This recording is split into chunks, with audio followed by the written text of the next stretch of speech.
8, даже высокогорный, прекрасный и солнечный Дарваз.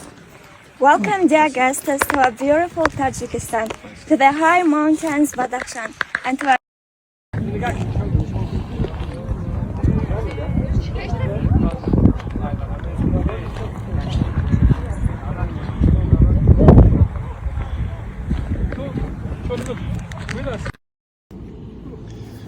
Ребят, значит, мы приехали вот на вершину горы, и здесь 7000 лет назад был город, и начинают ее раскапывать. Удивительно, вот здесь, говорит, был замок.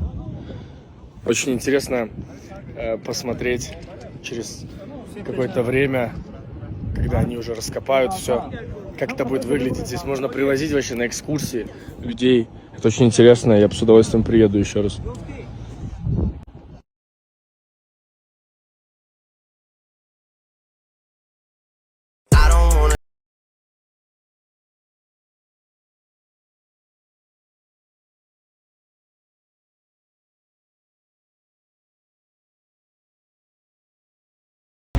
Эйфелевая башня.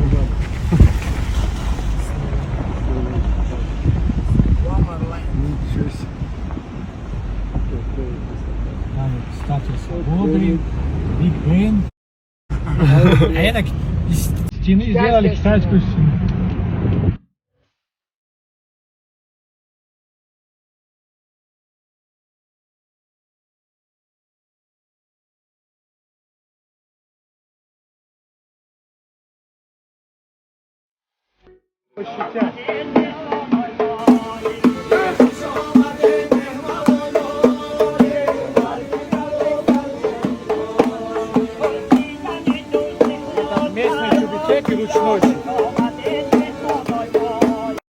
Стану говорить, что я даже представить себе не мог, насколько здесь красиво.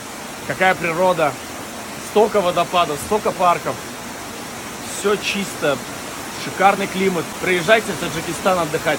Знаете, здесь я поймал состояние, когда я медитирую, без медитации. И такое бывает.